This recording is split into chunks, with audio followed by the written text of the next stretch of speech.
ವಾಣಿಜ್ಯ ನಗರಿ ಮಹಾನಗರಿ ಮುಂಬೈನಲ್ಲಿ ಮುಂದುವರೆದಿದೆ ಮಹಾಮಳೆ. ಮುಂಬೈನಲ್ಲಿ ಮಳೆಯ ಆರ್ಭಟಕ್ಕೆ ನದಿಯಂತಾಗಿವೆ ರಸ್ತೆಗಳು.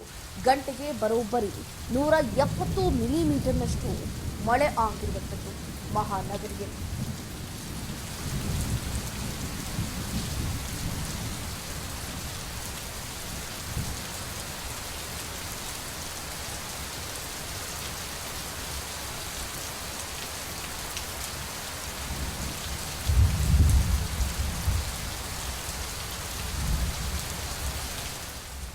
ಮಹಾನಗರಿ ಮುಂಬೈನಲ್ಲಿ ಜನಜೀವನ ಅಸ್ತವ್ಯಸ್ತವಾಗಿ ಹೋಗ್ಬಿಟ್ಟಿದೆ. ಜನರ ಬದುಕು ಮೂರಾಬಟ್ಟೆಯಾಗಿ ಹೋಗ್ಬಿಟ್ಟಿದೆ. ಅಷ್ಟು ದೊಡ್ಡ ಪ್ರಮಾಣದಲ್ಲಿ ಮಳೆ ಸುರಿತಾ ಇದೆ. ಮಹಾಮಳೆಗೆ ಮುಂಬೈಗರು ಅಕ್ಷರಶಃ ನಲುಗಿ ಹೋಗಿರುವಂಥದ್ದು.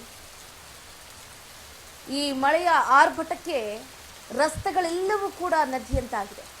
ರಸ್ತೆ ಯಾವುದು ನದಿ ಯಾವುದು ಅಂತ ಗೊತ್ತೇ ಆಗ್ತಾ ಇಲ್ಲ, ಆ ರೀತಿಯಾಗಿದೆ ಮುಂಬೈನ ಪರಿಸ್ಥಿತಿ. ರೈಲು ಸಂಚಾರ ಅಸ್ತವ್ಯಸ್ತ, ವಿಮಾನ ಹಾರಾಟದಲ್ಲೂ ಕೂಡ ವ್ಯತ್ಯಯ ಆಗಿರುವಂಥದ್ದು. ಮುಂಬೈನಲ್ಲಿ ನಿನ್ನೆ ಒಂದೇ ದಿನ ದಾಖಲೆಯ 300 ಮಿಲಿಮೀಟರ್ ಮಳೆ ಆಗಿರುವಂಥದ್ದು. ಇದಕ್ಕೂ ಕೂಡ ಒಂದು ಇತಿಹಾಸವನ್ನೇ ಕ್ರಿಯೇಟ್ ಮಾಡ್ತಾ ಇದೆ ಅಂತ ಹೇಳಬೇಕು. ಸುಮಾರು 6 ಗಂಟೆಗಳಲ್ಲೇ 300 ಮಿಲಿಮೀಟರ್ ಪ್ರಮಾಣದಲ್ಲಿ ಮಳೆ ಆಗಿರುವಂಥದ್ದು ಮಹಾನಗರಿ ಮುಂಬೈಯಲ್ಲಿ. ಗಮನಿಸಬೇಕಾಗುತ್ತೆ, ಕೇವಲ 6 ಗಂಟೆಯಲ್ಲೇ 300 ಮಿಲಿಮೀಟರ್ ಮಳೆಯಾಗಿದೆ ಅಂತಂದರೆ ಏನೇನೆಲ್ಲ ಅವಾಂತರಗಳು ಸೃಷ್ಟಿಯಾಗಿದೆ ಅಂತ. ತಗ್ಗು ಪ್ರದೇಶಗಳಿಗೆ ನೀರು ನುಗ್ಗಿ ಜನರು ಅಸ್ತವ್ಯಸ್ತರಾದರು. ಸಾಮಾನ್ಯವಾಗಿ ಮಳೆಗಾಲ ಬಂತು ಅಂತಂದರೆ ತೊಯ್ದು ತೊಪ್ಪೆಯಾಗುವಂತಹ ಮುಂಬೈ ನಗರಿ ಮಳೆಯ ಆರ್ಭಟಕ್ಕೆ ಕಂಪ್ಲೀಟ್ ಆಗಿ ಮತ್ತೊಮ್ಮೆ ನಲುಗಿದೆ. ದಿಢೀರನೆ ಬಿರುಸುಗೊಂಡ ಕೇವಲ 6 ಗಂಟೆಯಲ್ಲಿ ಬರೋಬ್ಬರಿ 300 ಮಿಲಿಮೀಟರ್ನಷ್ಟು ದಾಖಲೆ ಪ್ರಮಾಣದ ಮಳೆ ಬಿದ್ದಿದೆ. ಗಮನಿಸ್ತಾ ಇದ್ದರ ದೃಶ್ಯಗಳನ್ನು. ಅಗಾಧವಾದಂತಹ ಮಳೆಯಿಂದಾಗಿ ಜನರು ನಿಜಕ್ಕೂ ಕೂಡ ಮಳೆರಾಯನಿಗೆ ಶಾಪ ಹಾಕ್ತಿದ್ದಾರೆ. ಅಲ್ಲಿನ ಪ್ರಯಾಣಿಕರು, ಚಾಲಕರು ಏನೋ ಸಾಲ ಸೂಲ ಮಾಡಿ ಲೋನ್ ಕಟ್ಟಿ ಗಾಡಿಗಳನ್ನು ತಗೊಂಡಿರ್ತಾರೆ. ಇಂತಹ ಸಂದರ್ಭದಲ್ಲಿ ಅವುಗಳನ್ನು ಅಲ್ಲೇ ಬಿಟ್ಟು ಹೋಗೋದಕ್ಕೂ ಕೂಡ ಸಾಧ್ಯ ಆಗೋದಿಲ್ಲ, ಬಂದು ಸೊಪ್ಪೋದಿಲ್ಲ ಕೂಡ. ಅದನ್ನು ಹೇಗಾದರೂ ಮಾಡಿ ಹೊರ ತಗೊಂಡು ಹೋಗಬೇಕು, ಮನೆಗೆ ಹೋಗಬೇಕು, ಸೇಫಾಗಿ ಹೋಗಬೇಕು ಅನ್ನುವಂಥ ಆಸೆ ಆಕಾಂಕ್ಷೆಗಳನ್ನು ಇಟ್ಕೊಂಡಿರ್ತಾರೆ. ಬಟ್ ಮಳೆರಾಯನಿಗೆ ಅದು ಪ್ರಕೃತಿ ನಿಯಮ, ಅದೇನು ಮಾಡೋಕ್ಕಾಗೋದಿಲ್ಲ. ಹಾಗಾಗಿ ಸ್ವಲ್ಪ ಜಾಗರೂಕರಾಗಿರಿ. ಹವಾಮಾನ ಇಲಾಖೆಯು ಕೂಡ ಮುನ್ಸೂಚನೆಯನ್ನು ನೀಡಿರುತ್ತೆ. ಮುಂದಿನ 2-3 ದಿನಗಳ ಕಾಲ ಇದೇ ರೀತಿಯಾಗಿ ಮಳೆ ಇರುತ್ತೆ. ಹಾಗಾಗಿ ಯಾರು ಇಲ್ಲಿ ಹೋಗಬೇಡಿ, ಸಾಧ್ಯವಾದಷ್ಟು ಮನೆಯಲ್ಲೇ ಇರಿ ಅನ್ನುವಂಥ ಸೂಚನೆಯನ್ನು ಕೊಟ್ಟರು ಕೂಡ ಯಾವೊಬ್ಬ ಪ್ರಯಾಣಿಕರಾಗಿರಲಿ, ಯಾವೊಬ್ಬ ವ್ಯಕ್ತಿಯಾಗಿರಲಿ ಕೇಳೋದಕ್ಕೆ ಮುಂದಾಗೋದೇ ಇಲ್ಲ.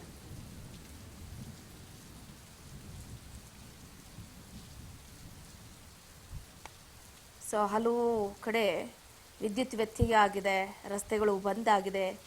ಕಚೇರಿಗೆ ಹೋಗುವ ಜನರು, ಆಸ್ಪತ್ರೆಗಳಿಗೆ ಹೋಗಬೇಕಾಗಿದ್ದವರು, ಶಾಲಾ ಕಾಲೇಜುಗಳಿಗೆ ಹೋಗಬೇಕಾಗಿದ್ದವರು, ಪರೀಕ್ಷೆಗಳಿಗೆ ಹೋಗಬೇಕಾಗಿದ್ದವರು ಎಲ್ಲರೂ ಕೂಡ ಭಾರೀ ತೊಂದರೆಯನ್ನು ಉಂಟು ಮಾಡಿಕೊಂಡಿದ್ದಾರೆ. ರೈಲುಗಳ ಸಂಚಾರ, ಬಸ್ಸುಗಳ ಸಂಚಾರ ಕಂಪ್ಲೀಟ್ ವ್ಯತ್ಯಯ ಆಗಿದೆ. ಗಮನಿಸ್ತಾ ಇದ್ದೀರಾ ದೃಶ್ಯಗಳನ್ನು.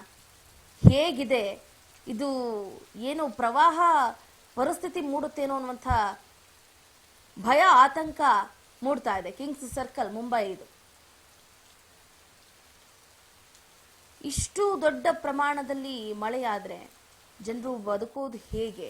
ನಿಂತ ನೀರು ಅಲ್ಲೇ ನಿಂತು ಬಿಟ್ಟಿದೆ. ಗಮನಿಸ್ತಾ ಇದ್ದೀರಾ ದೃಶ್ಯಗಳನ್ನು. ವಯಸ್ಸಾದಂತಹ ವ್ಯಕ್ತಿಗಳು ಓಡಾಡ್ತಾ ಇರ್ತಾರೆ. ಸ್ವಲ್ಪ ಅಪ್ಪಿ ತಪ್ಪಿ ಆಯ ತಪ್ಪಿ ಬಿದ್ದರು ಅಂತಂದರೆ ಏನಾದರೂ ಅವಘಡಗಳು ಸಂಭವಿಸ್ಬೋದು. ಚಿಕ್ಕ ಪುಟ್ಟ ಅಂತ ನೆನ್ಕೋಬೋದು. ಕೈಕಾಲು ಮುರಿದ್ರೂ ಒಬ್ಬ ವ್ಯಕ್ತಿ ಮನೆಗೆ ಆಧಾರ ಆಗಿರ್ತಾನೆ. ಆ ವ್ಯಕ್ತಿ ತಿಂಗಳಾನುಗಟ್ಟಲೆ ಮನೆಯಲ್ಲಿದ್ದರೆ ಏನು ಗತಿ? ಇಂತಹ ಸನ್ನಿವೇಶಗಳು ಎಷ್ಟೋ ನಡೆದಿದೆ, ಈಗಲೂ ಕೂಡ ನಡೀತಾ ಇದೆ. ಕೇವಲ ಮುಂಬೈ ನಗರಿ ಅಷ್ಟೇ ಅಲ್ಲ, ಹಲವಾರು ಭಾಗದಲ್ಲಿ ಇದೇ ರೀತಿಯಾದಂತಹ ಪರಿಸ್ಥಿತಿ ಉಲ್ಬಣ ಆಗಿದೆ. ರಾಜ್ಯದಾದ್ಯಂತ ಅಷ್ಟೇ ಅಲ್ಲದೆ ಹಲವು ರಾಜ್ಯಗಳಲ್ಲೂ ಕೂಡ ಮಳೆಯ ಆರ್ಭಟಕ್ಕೆ, ಮಳೆಯ ಆರ್ತನಾದಕ್ಕೆ ಎಷ್ಟೋ ಸಾವು ನೋವು ಸಂಭವಿಸಿದೆ. ಎಷ್ಟೋ ಜನರು ಹೈರಾಣಾಗಿದ್ದಾರೆ. ತಮ್ಮ ಬದುಕು ಮೂರಾಬಟ್ಟೆ ಆಗಿರುವಂಥದ್ದು. ಮುಂಬೈ ನಗರಿಯಲ್ಲಿ ಸಂಪರ್ಕ ಕೂಡ ಕಟ್ಟಾಗಿದೆ. ಜಲಾವೃತ ಆಗ್ತಾ ಇರುವಂತಹ ಕಡೆಗಳಲ್ಲಿ ರಸ್ತೆ ಹಾಗೂ ಇನ್ನಿತರ ಸಂಪರ್ಕಗಳು ಕುಸಿದು ಹೋಗ್ತಾ ಇದೆ. ಕೆಲವು ಕಡೆಗಳಲ್ಲಿ ಮೊಬೈಲ್ ಟವರ್ಗಳನ್ನು ಕೂಡ ನಿಲ್ಲಿಸ್ಬಿಟ್ಟಿದ್ದಾರೆ. ನೆಟ್ವರ್ಕ್ ಸಮಸ್ಯೆ ಉಂಟಾಗ್ತಾ ಇರೋದ್ರಿಂದ ತಮ್ಮ ಕಾಲೋನಿಗಳಲ್ಲಿ ಆಗಿರುವಂತಹ ತೊಂದರೆಯ ಬಗ್ಗೆ ಸಂಬಂಧಪಟ್ಟಂತಹ ಅಧಿಕಾರಿಗಳಿಗೆ ಫೋನಿನ ಮೂಲಕ ದೂರು ನೀಡೋದಕ್ಕೆ ಮುಂದಾಗ್ತಾ ಇದ್ದಾರೆ. ನೆಂಟರ ನೆರವಿಗೆ ಹೋಗ್ತಾ ಇದ್ದಾರೆ. ಅವರು ಕೂಡ ಬಾರದಂತಹ ಪರಿಸ್ಥಿತಿಯನ್ನ ಮುಂಬೈನ ಜನತೆ ಅನುಭವಿಸುವಂತಹ ಪರಿಸ್ಥಿತಿ ನಿರ್ಮಾಣ ಆಗಿರುವಂತದ್ದು. ಇತ್ತ ಬಹುಮುಖ್ಯವಾಗಿ ರೈಲು ಮಾರ್ಗವನ್ನು ಕೂಡ ಬದಲು ಮಾಡಲಾಗಿದೆ. ಚಿನ್ನಾಭಾಟಿ ಮತ್ತು ಭಕ್ತಿ ಅಣೆಕಟ್ಟು ರಸ್ತೆಯಂತಹ ವಿವಿಧ ಪ್ರದೇಶಗಳು ಈಗಾಗಲೇ ಕಂಪ್ಲೀಟ್ ಆಗಿ ಜಲಾವೃತ ಆಗಿಬಿಟ್ಟಿದೆ.